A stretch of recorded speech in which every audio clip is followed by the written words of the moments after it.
Nagakaon ba ang bata te gamit ang ihang kamot? Hindi ka pa tulong. Mausik po siya te. Gamay. Kukaon siya te gamit ang kutsara. Naay ko'y mausik te o wala.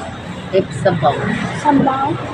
Kini siya te pag magkaon siya gamit ang iyahang kamot ganit te naapoy usik o wala. Na. Ang kaya ba niya mo kaon ka nang dili mo gamit o kutsara o tinidor? Pag mo inom niya siya tubig te kailangan pa ba niya tabang? Dili na.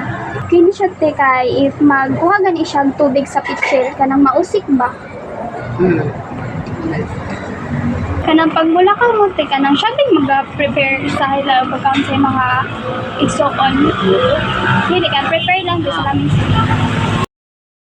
Kay reason nimo siya te kay kahit kung magsuot siya t-shirt, iya pag ipataas niya ang kamot para masulod to siya. Siya te kaya ba niya na kanang ibaba ang iyahang short ganit, short pants magabot. Kaya ba niya ihubuon ang iyahang sando diyan sa eskwelahan, sando uniform. Kaya ba mag-iris sa bata niya siya lang tayo ilay Papa. Di na ba mo istorya ang bata na nagpupo siya or nagwiwi siya kanang human na? Nawala siya kanila. Kanang pahibalo ba ang bata ko kasi aron siya or paanang kahion sa imuha. Ihion gani siya ter kasi aron kay mo adto siya sa CR or makaihi na po siya sa iyang pants. Ito sa siya. Kaya ba yung yun iyang kagalingan tayo maniyag pupo? Kaya. Maligo siya te kaya niya sabunan niyang kaugalingon lang. Kaya na ba niya siya lang maligo dyan te? Kaya. Nagagamit ba siya word na ako? Ako na mama. So mag-istorya siya te. Gamit ba siya 2 to 3 word na verb nouns like para sa nayo, kwarta, pag o candy. Mag-istorya siya te kay tama te ang sentence jud. Mga siya balay niya. Pangutana siya, unsa na ana ganit. Nagapangutana ba siya, kinsa na ano ana ganit na word. Hinumdum po na ba na ang bata te kung unsa na tabo sa iya gahapon tas tama jud ang pagkasunod-sunod. Ang ginasundog ba sa bata kung unsa iya makita te para sa nang magsayo-sayo iyang ate din matundog din siya sayo. Ang bata ti kay kanang na siya ihatag sa imo tino tapos pagkuon nabay time te na pagkuon na nimo kadili niya buhian. Kung unsa ang kalian sa duha para sa nang ang iro kay gamay tas ang baka kay dako ug pangutan-on nimo. Kanang malingaw ba siyang tan-aw og mga sayaw-sayaw te sa para sila sa kauban sa balay nila or mga kanang magpagdula sa laing. Tayo na may bisita te kanang maulo ba siya te? Bantayan ni mo siya te na kanang gusto niya siya ray isa magdula kanang wala gani di siya ganang magpagdula.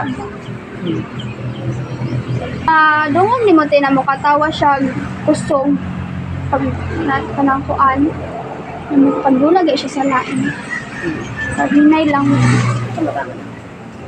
Iyahang kadula te mag-story ba siya nga kanang nasuko siya sa iyang kadula kay ginaaway siya or kanang nihilak siya kaganina sa panadula sila kay ginaaway siya sa iyang amigo magaingon na ba siya te? Nagadula siya kanang bulaga te kanang pikabo dahil sa bata niya kay Gilberto Madula. Nag-respeto ba ang bata te sa mga tigulang na ginagamit siya po and opo? Shirt siya og toys sa iyang mga amigo po. Balaan ba sa bata te kung nasuko na ka o nalipay? Kanang mohilak ba daw ng bata te kung hindi din makuha iyang gusto? Katabang ang bata sa panglimpyog balay te. Nahilong trapo na pag ilogan ang bata og dulaan te ba kay iya ba daw ihatag or dili? Ay wala siya reason. Pag dula lang ba ang bata te sa gawas kung mahuman na siyang trabaho sa sulod? Kanang pag wala mo te kay ginabantayan pud sa bata ang iyang manghod te. Iyahang amiga te nga nagdula sila tapos ang isa niya ka amiga kay dulaan nya gusto niya hulamon katoyan dulaan kay mananghid ba siya or diretsoon lang niya kanang hulbot ang dulaan mananghid siya. Ang tahay te na ay magdula sila sa iyahang amigo tapos nabantayan niya nga iyahang duha ka amigo kay nag-away siya ba itong bata nga kanang murag siya ka na mayon nga uy amigo na mo ayaw na mo pag-away siya ba itong inanana nga bata te Dili kayo. dili kaayo ang makipagdula ba siya sa iyahang mga like for example sa imuhate sa iyang mga igsuon nga kanang happy siya ana malipayon siya. Kaya na ba ang bata nga kanang siya na lang mubaba gud te like for example kanang sa lingkuranan sa patre nga dili siya mahulog o dili siya kanang matumba. Sunod kay makaya na pud ba niya nga kanang mubaba og hagdanan nga kanang gamiton ang iyahang duha ka tiil nga dili siya matumba o ang isa ka nagagunit lang yapon sa kilid. Sunod te kay makaya na ba sa bata nga musaka siya sa hagdanan nga magamiton iyang duha ka tiil tapos ang isa kay magunit ang iyang kamot sa kilid. Mubaba sa hagdanan nga kanang dili magunit sa kilid. Like mag-ana nga siya. Bahalag hinay lang. Makabalance lang yapon siya te.